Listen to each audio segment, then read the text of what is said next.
할렐루야. 예, 주님의 이름으로 여러분 사랑하고 환영합니다. 여러분, 저는 야구를 좀 좋아해요. 예전에 잠깐 하기도 했어요. 그래서 병원에 병원 사회 갈 때 병원 안에 야구팀이 있어서 야구도 직접 해보기도 하고 했는데요. 요즘 가서 볼 수도 없고 하니까 또 TV를 보더라도 이게 야구가 긴 시간이잖아요. 그래서 잠자기 전에 저녁 시간이 되어지면 제가 응원하는 팀이 이겼는지 졌는지 확인을 합니다. 그래서 1년에 어떨 때는 한 80일 정도는 되게 기뻐요. 근데 한 60, 한 4일 정도는 기분이 되게 나쁘는 저녁 시간을 보내기도 합니다. 왜냐하면 이기면 기분이 좋고 지면 좀 실망스럽습니다. 지금 프로야구가 관심이 다 없으실 테니까 그냥 제가 설명을 드릴게요. 7월 15일 날 올스타전을 했어요. 두 팀으로 나눠서 10개 구단이 두 팀으로 나눠서 시합을 했는데요. 그 이후에 그 신문에 난 기사 내용이 참 재밌었습니다. 이 기사 제목이 뭐였냐면 155km 연장 접전 그리고 야유까지 모두 축제의 진심이었다, 이런 기사였습니다. 그래서 그 기사를 클릭하고 들어가서 봤더니 이런 거예요. 보통 이 올스타전 하게 되어지면 이게 축제의 장이라는 거죠. 그래서 투수들이요, 공을 자기가 평상시에 던지는 것보다 살살 던져요. 그리고 타자들은요, 그거 막 쳐서 점수를 내기 시작하는 거예요. 왜냐하면 점수가 나야 재미있잖아요. 그러니까는 보통 이 재미있는 경기 하게 되면 올스타전이 7대8 정도 되어집니다. 그러니까 8대12 되기도 하고 점수가 많이 나요. 근데 이날은요, 다 이게 막 진심인 거예요. 투수들은요, 막 있는 힘껏 자기가 이때까지, 그래서 그 보신 분들 아마 계실 텐데, 왜 이래? 이거 뭐 있어? 이런 정도로 공을 막 세게 던지고요. 타자들은요, 진심으로 치고요. 야수들은 다이빙 캐치를 해서, 왜냐하면 다 그냥 흘려보내서 안타 만들어주고 하는데 다이빙 캐치해서 만들고 막 세레모니를 하고 막 그랬다는 거예요. 근데 문제가 뭐냐면 9회 말에 3대3으로 경기가 연장전으로 넘어갑니다. 근데 연장전으로 넘어가는데 이게 그러니까 연장전 수비를 하는 대회에서 투수가 다 떨어진 거예요. 그래서 누가 나오냐면 포수가 투수로 나왔어요. 김민식이라고 하는 포수가 투수로 나와요. 그래서 공을 던지는데 잘 던졌나 봐요. 투 스트라이크를 잡았는데 세 번째 나온 타자한테 이게 홈런을 맞습니다. 이게 마지막에 끝내기라 그래가지고요, 1, 2루에 사람을 놓고 이제 시작하는 거거든요. 3점 홈런을 맞았어요. 그리고 이닝이 마무리되어지고 이제 공격했던 팀이 수비로 딱 나갔는데, 수비 나오는 투수가 이 고우석이라고 하는 투수인데요, 지금 프로야구에서 세이브, 그러니까는 뒤에서 마지막에 나와서 점수 안 주고 경기를 끝내는데 가장 잘한 투수가 고우석이 나옵니다. 그랬더니 관중들이 막 야유를 퍼붓는 거예요. 어떻게 저기 상대팀은 포수가 마지막 투수로 나왔는데 여기는 제일 잘 던지는 투수가 마지막에 나올 수 있냐는 거예요. 야유를 막 퍼붓는데 이 투수가요, 나와가지고 이 이대호라고 하는 롯데 선수인데, 여기는 또 타격 지금 제일 잘 치고 있는 선수거든요. 그 선수한테 공을 던지는데 155, 158, 이게 150 넘게 던지는 건 되게 어려운 겁니다. 근데 막 그렇게 던져갖고 삼진 처리를 해버리는 거예요. 야유가 막 나오는 거예요. 그래서 나중에 이제 MVP를 뽑는데 3점 홈런 친 마지막에 그 친구가 봤는데 또 야유가 막 나오는 거죠. 그리고 누구한테 지금 MVP 주라 그러냐면 포수로 나와서 3점 홈런 맞은 그 포수인 투수한테 MVP 주라는 거예요. 그래서 이게 지금 역대 지금 수십 년 지금 야구를 했는데요, 이런 경기가 없었다는 거예요. 이런 올스타전이 다 진심이라는 거예요. 다 진심으로 했다는 거예요. 제가 그걸 보면서, 그 기사를 보면서 지금 오늘 말씀 준비하기 전에 거기다가 막 이 내용들을 쳐놨었어요. 왜 그랬냐 하면 오늘 우리의 이 예배 자리도 마찬가지여야 된다는 거예요. 여러분, 우리는 52주, 1년에 52주 이 주일 이 시간 예배를 드립니다.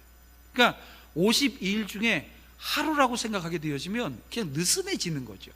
오늘 우리의 예배가, 오늘 우리의 찬양이, 그리고 제가 지금 설교하는 설교가, 그리고 여러분들이 설교를 듣고 삶의 자리로 나아가서 살아내야 되는 그 삶의 자리조차 모두가 다 지금 이 프로야구 선수들이 올스타전 축제라고 모인 곳에서 최선을 다해서 진심으로 야구했던 것처럼 오늘 우리 예배가 그러했으면 좋겠다는 거예요. 여러분, 그런 마음으로 이 시간 함께 말씀 듣고 온전히 예배 드릴 수 있는 여러분 되시기를 주님의 이름으로 축원함을 드립니다. 그래서 오늘 이 시간 좀 늦었지만 옆에 있는 분들과 앞뒤로 인사할 때요, 진심으로 예배하십시다 라고 하는 덕담과 함께 고면을 말씀하겠습니다. 예.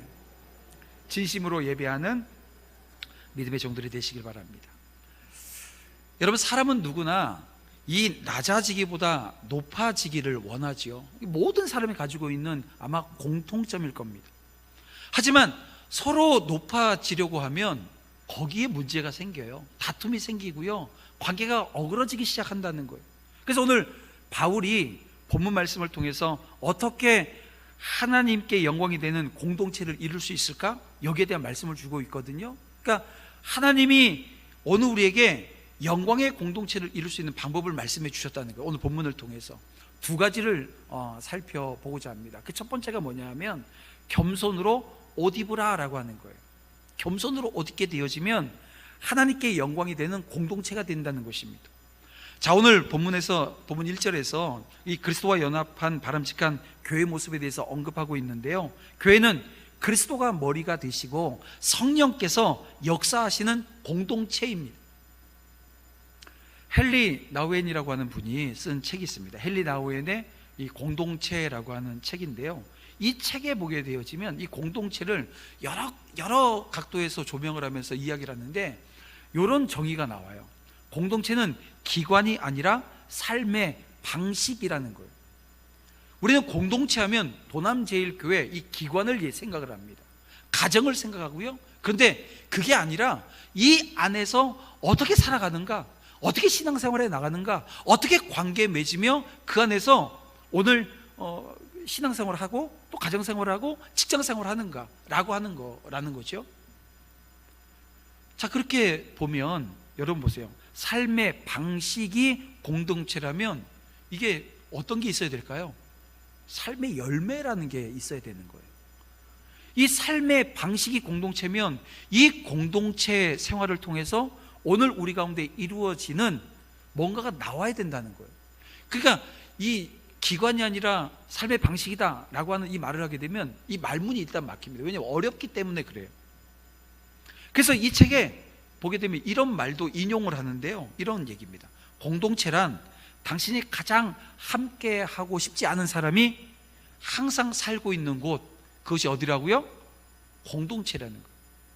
그러니까 진짜 저 사람하고 내가 같이 하기 싫은데, 내가 이 사람과 정말 같은 공간에 있기도 싫은데, 근데 그곳이 어디라고요? 공동체라는 거예요. 자, 오늘 본문에 사도 바울이 좀 비슷한 접근법을 가지고 접근하고 있습니다.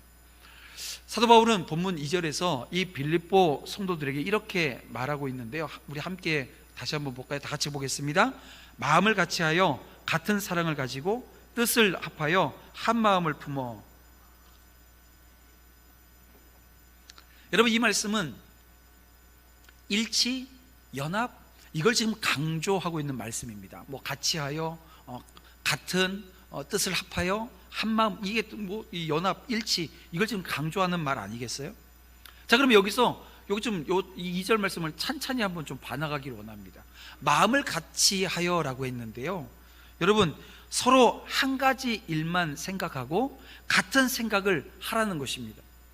근데 여러분 생각해 보세요. 여기 지금 우리 함께 모여서 예배드리고 있지만 여러분, 마음을 같이 한다, 같은 생각을 한다, 가능합니까?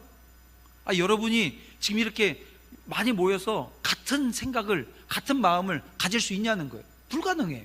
그런데 가능할 수 있어요. 뭐냐면 대상이 정해지면 가능하다는 거예요.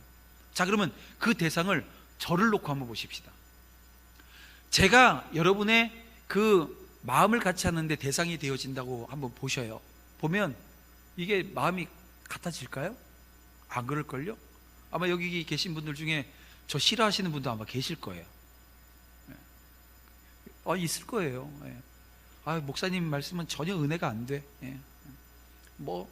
맨날 안 돼. 또 안 돼. 뭐 이런 분들 계실 거라는 거예요. 없으면 좋겠지만, 왜냐하면 그러고 계신 분은 자기 손해죠. 저는 손해볼 게 하나도 없거든요. 그래서 사람이 대상이 되어지면요, 여기에 따른 또 판단이 따르게 되어지고, 또 거기에 근거해서 또 유불리가 나눠지고, 뭐 여러 가지 일들이 있어서 하나 되어지는 게 되지 않아요. 그런데 될 수 있는 한 분이 계셔요. 누구실까요?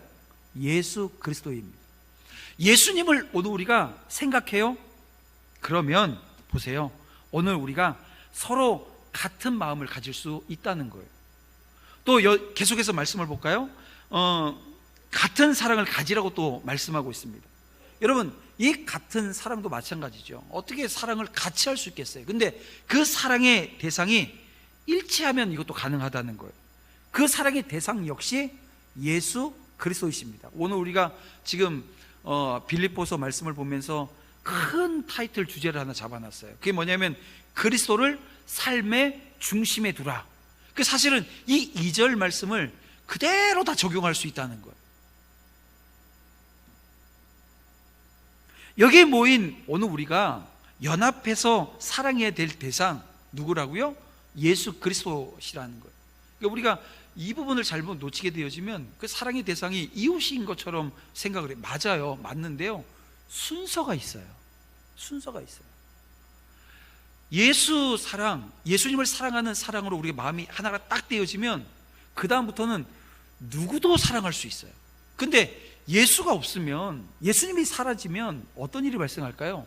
누구를 돕자 하면 왜 그래야 되냐고, 왜 저 사람이어야 되냐고, 왜 이러냐고, 왜 그렇게 많이 주냐고, 왜 그렇게 적게 주냐고, 이게요 막 따지기 시작하는 거예요. 근데 예수님을 사랑하는 그 마음으로 오늘 이 공동체가 마음이 딱 하나 되어지면요, 그 다음부터는 무엇을 해도, 구제를 하건 선교를 하건 우리가 봉사를 하건 그 가운데 있게 되어지는 모든 관계 속에서 여러분, 오늘 우리가 살아나는 은혜의 역사를 경험하게 된다라고 하는 것입니다.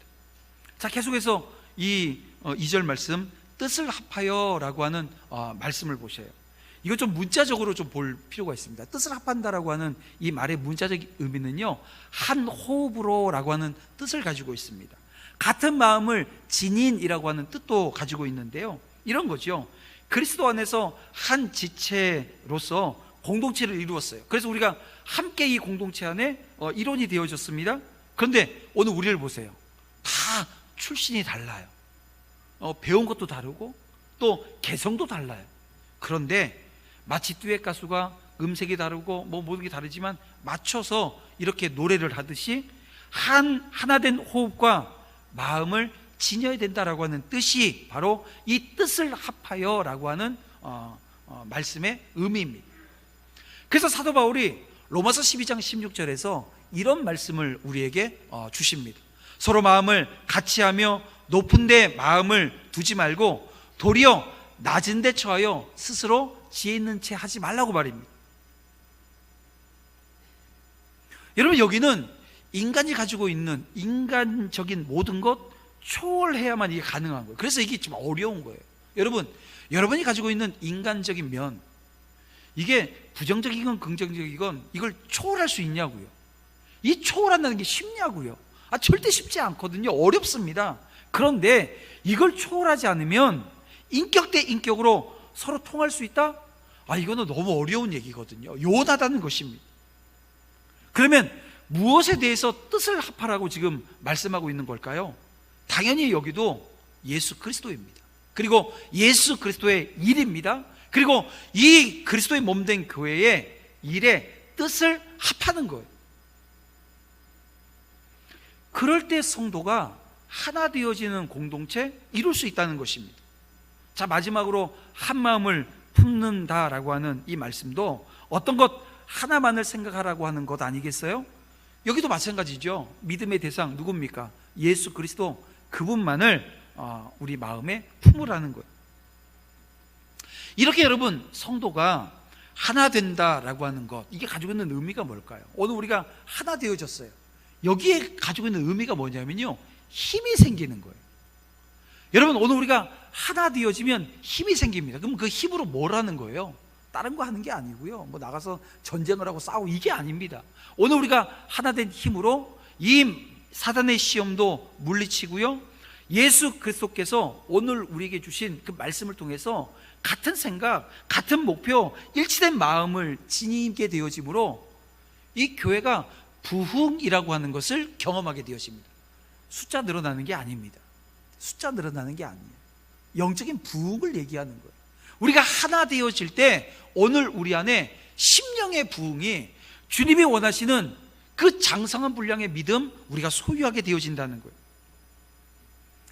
그러면 이 과정을 통해서 하나님의 일이 역동적으로 이루어지지 않겠어요? 그리고 하나님이 오늘 우리의 그 역동적인 사역을 통해서 기뻐하시고 즐거워하시는 그 은혜의 자리가 되어진다는 것입니다.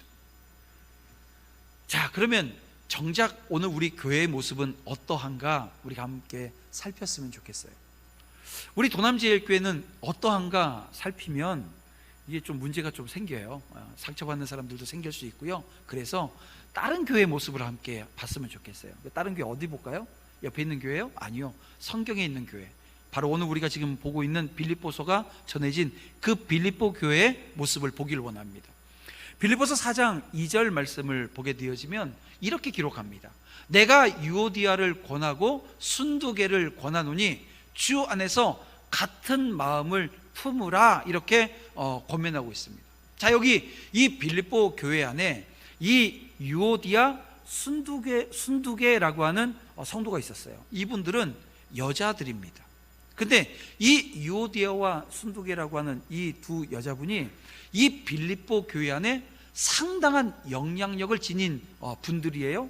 그런데 문제는 뭐냐 하면 이 두 분이 사이가 안 좋아요. 네.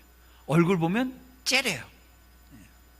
같이 교회 들어와도요, 같이 들어오다가 마주치게 되어지면, 한 사람은 가열 가서 앉고 한 사람은 4층 라열 맨 뒤에 가서 앉아요. 그렇다고 지금 제일 앞에 한 분하고 사이가 나쁘다는 얘기 아니고 예를 드는 거니까. 그렇게 앉아요. 혹여 잘못해서 앉아도요, 예배 시간이라도 그냥 자리 옮겨가지고 딴 자리 가서 앉는 거예요. 같은 공간 안에 있는 게 싫은 거죠. 그러니까 이 두 분이 그런 아주 안 좋은 관계 속에 있었던 것 같아요.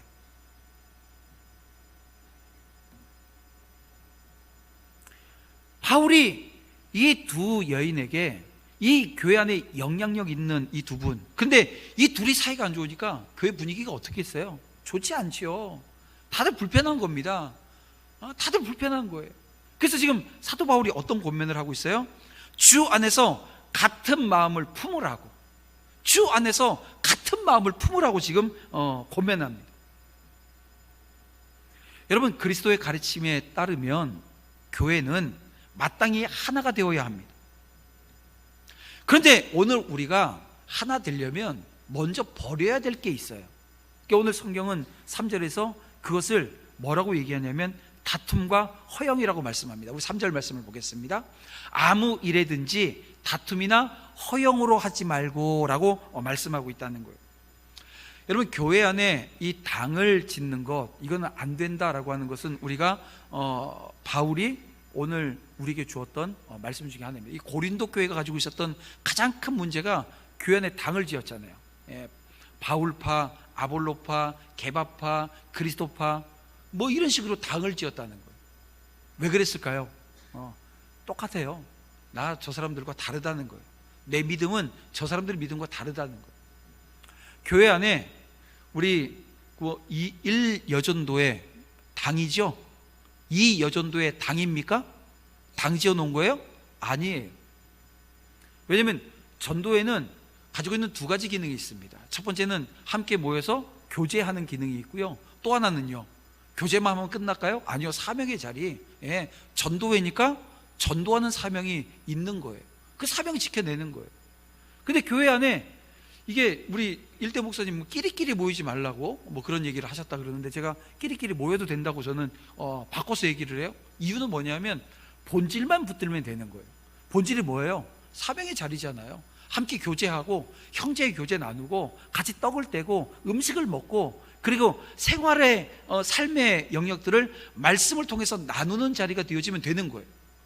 그리고 위로하고 돌봐주며 끌어주고 당겨주고 뭐 그런 모습이 있으면 좋지요. 근데 모여가지고 이번에 교회에서 뭘 하는데 그거 잘못됐다고 뒤에서 계속 가심만 놓고 엉뚱한 얘기만 하고 일은 안 하면서 판단만 하려고 하면 제가 다 띄워놓아요.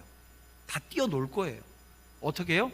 한 분은 태국에 보내놓고, 한 분은 캄보디아 보내놓고, 한 분은 횡간도에 갖다 놓고, 뭐 어떻게 하겠어요. 그래도 또 전화하고 하면서 영상통화하면서 그럴까요? 여러분, 이렇게 당을 지어 교회의 하나됨을 해치는 모습 안 된다는 거예요. 그런데 오늘 그 고린도 교회에 대한 얘기는 그렇게 했는데요, 오늘 이 빌립보 교회를 향해서 사도 바울이 주는 것은 다른 게 아닙니다. 허영이라고 하는 것을 버리라는 거예요. 허영이 뭐예요? 알맹이 없는 영광, 헛된 영광, 이런 걸 얘기하는 것 아니겠어요? 근데 이 허영이라고 하는 것이 자신의 그 영광을 구하는 것에 그 뿌리를 두고 있다는 거예요. 허영이 있는 사람은 그래서 자신 이외에 다른 사람의 이익, 입장 절대 배려하지 않습니다. 내가 기준이 되어져야 되는 거예요. 자기중심적인 행동을 합니다. 허영을 가진 사람은 결국 자신의 이익을 쫓아 타인에게 상처를 주고 이 공동체를 훼손시켜요. 성령의 하나 되는 이 공동체는요, 이러한 다툼과 허영으로부터 벗어나야 합니다. 그래서 바울이 이 다툼과 허영을 버려라 이렇게 말씀하면서 제대로 된 처방 하나를 주시는데요, 이게 또 3절에 있습니다. 함께, 우리 노란색인데 함께 읽어보겠습니다. 시작. 오직 겸손한 마음으로 각각 자기보다 남을 낮게 여기고. 그 처방은 다른 게 아닙니다. 우리가 연합할 수 있고 하나 되어줄 수 있는 방안이 바로 겸손한 마음이라고 제시해 주고 있습니다. 여러분, 남을 낮게 여긴다, 이 가지고 있는 의미가 뭐예요? 다른 사람이 나보다 우수하다는 거예요. 이는 곧 다툼과 허영이라고 하는 것에 정반대되어지는 개념 아니겠습니까? 이 동양 속담에 이런 속담이 있어요. 세 사람만 걸어가도 그 중에 나를 가르칠 자가 있다. 여러분, 이 속담의 교훈대로 다른 사람이 나의 스승이 된다고 생각하면 여러분, 그를 높이지 못할 이유가 없는 거예요. 여러분, 이게 겸손인 것입니다. 성도들이 각자 겸손한 마음을 가질 때 다툼 대신 일치를 이룰 수가 있습니다. 예수님께서 자기를 낮추어 섬기는 삶을 사심으로 마침내 오늘 우리에게 하나님과 하나 되게 하고 유대인과 이방인이 하나 되게 하신 사실을 오늘 우리가 봐요. 근데 여기는요, 겸손이 교회의 일치에 얼마나 중요한 덕목인가 라고 하는 것을 우리에게 알게 한다라고 하는 것입니다. 그리고 이 겸손한 자, 각각 자기보다 남을 낮게 여기는 이 겸손한 사람이 어떻게 하냐고요? 4절 말씀을 볼게요. 각각 자기 일을 돌볼 뿐더러 라고 말씀합니다. 무슨 얘기입니까? 자기 일을 돌본다는 얘기예요. 자, 그러면 이 돌본다, 돌아보다 라고 하는 이 말에 가지고 있는 의미가 목표 또는 목적을 바라보다 라고 하는 의미를 가지고 있는데요, 여러분, 성도가 언제나 자기 자신을 돌아봐야 됩니다. 그래서 제가 여러분 늘 말씀드리지만 자기 자신을 읽어야 되는데 읽혀요, 안 읽혀요? 안 읽혀요. 다른 사람은요, 여러분이 저 잘 읽어내잖아요. 옆에 있는 분들 잘 읽어내잖아요. 다른 사람 건 잘 읽어요. 근데 자기는 자기를 읽지를 못해요. 어떻게 읽으면 돼요? 말씀으로 읽어야 된다고 제가 늘 말씀드리죠. 그러니까 성경 읽지 않고 그 성경에 맞춰서 자기 삶을 돌아보지 않으면, 그래서 성경 역사 일독 지금 하고 있는데요, 이 성경 역사적으로 성경을 한번 쭉 읽어내는데, 그러면서 오늘 우리가 뭘 하자고요? 나는 죽고 예수 사신 그 삶의 자리를 회복하자는 거예요. 내 안에 있는 악한 것들을 다 제거하고 오직 주님의 사랑으로 하나님 주신 사명의 자리, 선교하는 자리로 가자는 그런 내용입니다. 축약하면 그런 거예요. 근데 말씀 읽지 않으면 이게 실현이 안 되는 거예요. 이 자기 자신을 읽어낼 수가 없다는 거예요.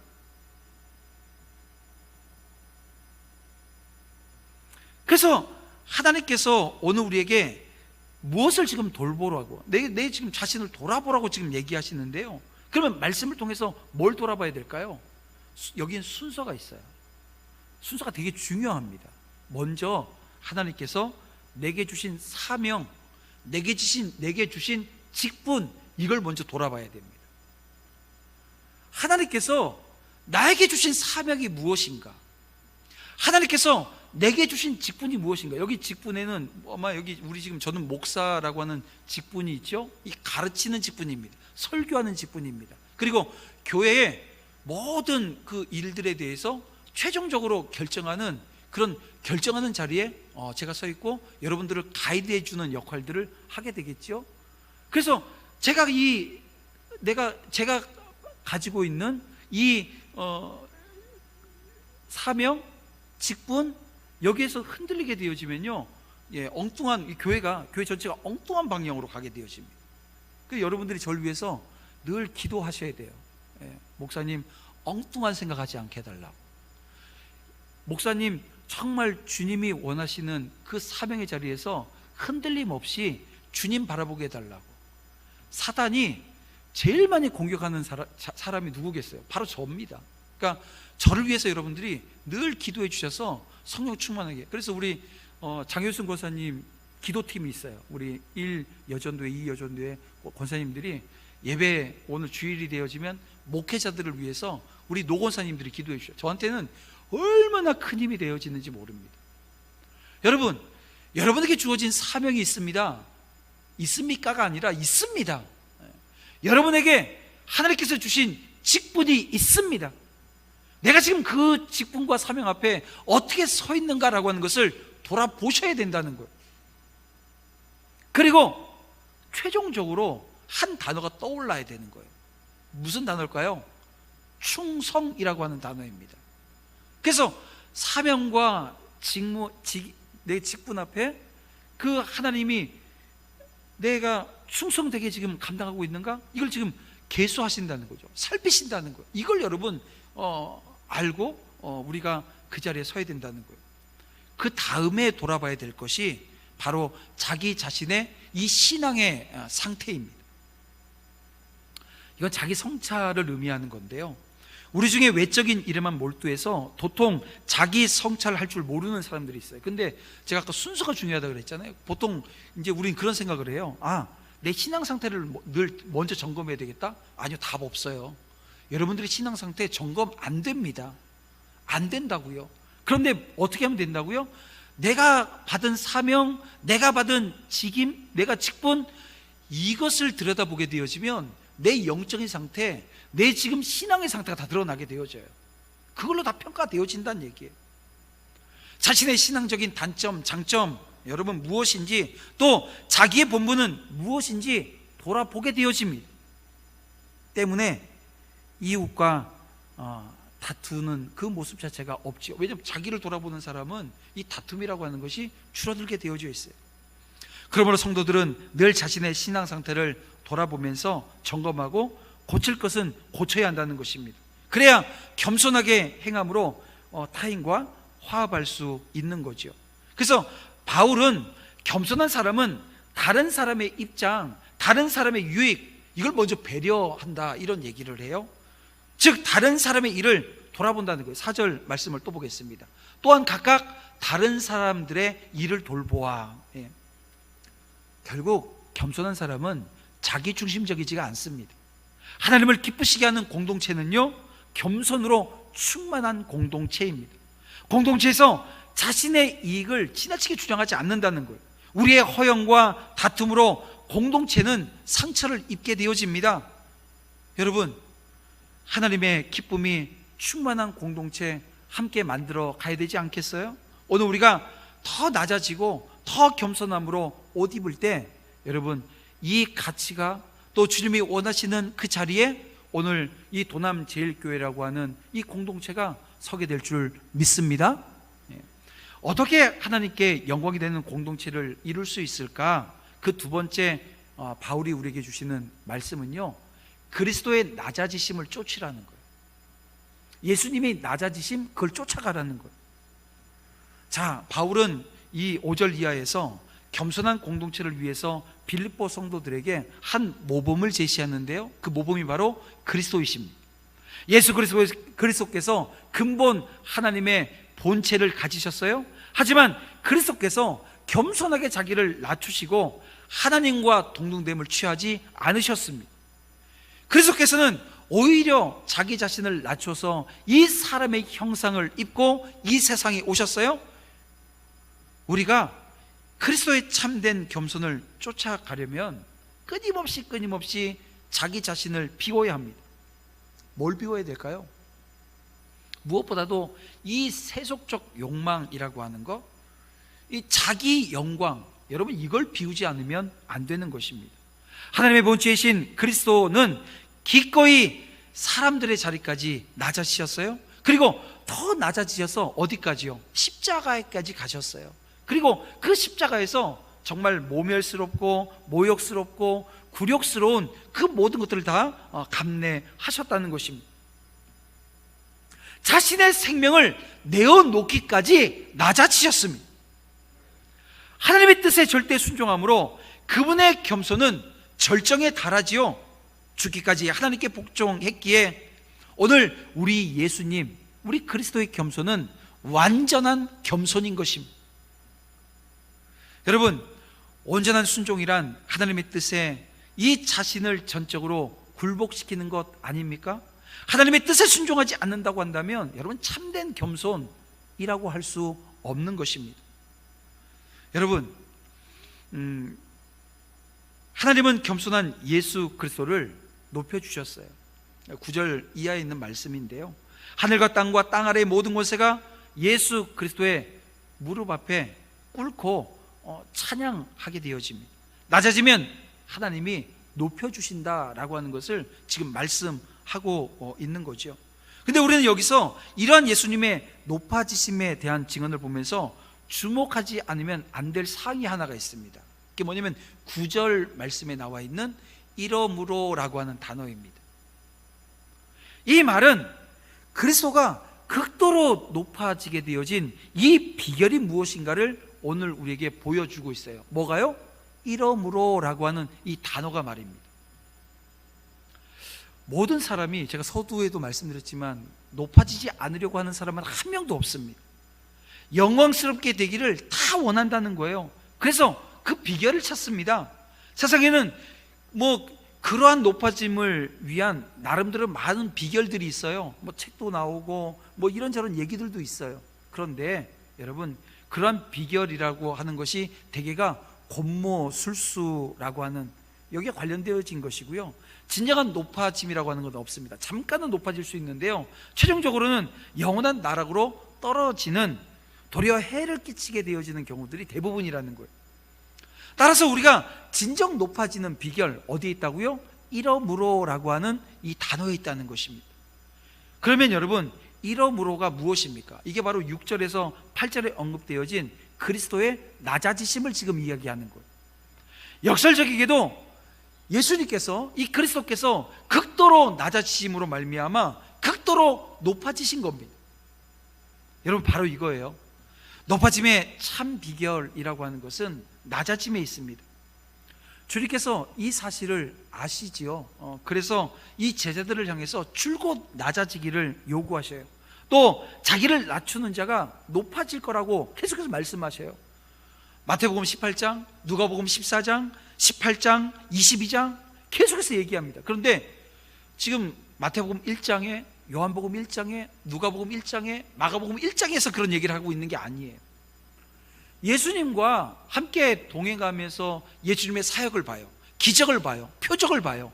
그러면서 엄청난 사람들이 예수님을 따르는 모습을 보면서 이 제자들이 어떤 생각을 하게 되죠? 예수님이 나라를 세우게 되어지면 내가 거기서 예수님의 오른쪽에, 왼쪽에, 다시 말하면 권세를 바라보기 시작합니다.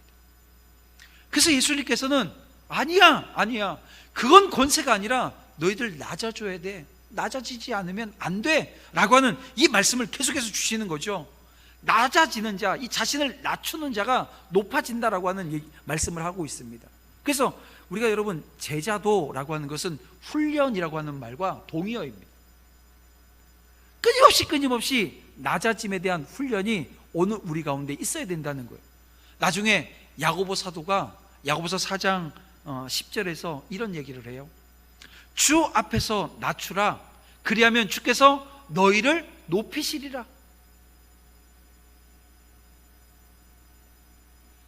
여러분, 사람들은 되게 높아지려면 높아져야 한다고 생각을 합니다. 그래서 사람들은 자기를 과시하는 거죠. 그래서 없어도 있는 채 해야 되고요, 몰라도 아는 채 해야 되고요, 약해도 강한 채 해야 합니다. 또 섬기기보다는 섬김을 받으려 하고, 누군가 지시하려 하면 지시받으려 하지 않습니다. 그런데 여러분, 그런다고 높아질까요? 아니라는 거예요. 진정한 높아짐은 낮춤으로 이루어집니다. 자기를 극도로 낮추게 되어질 때 비로소 높아진다라고 하는 거예요.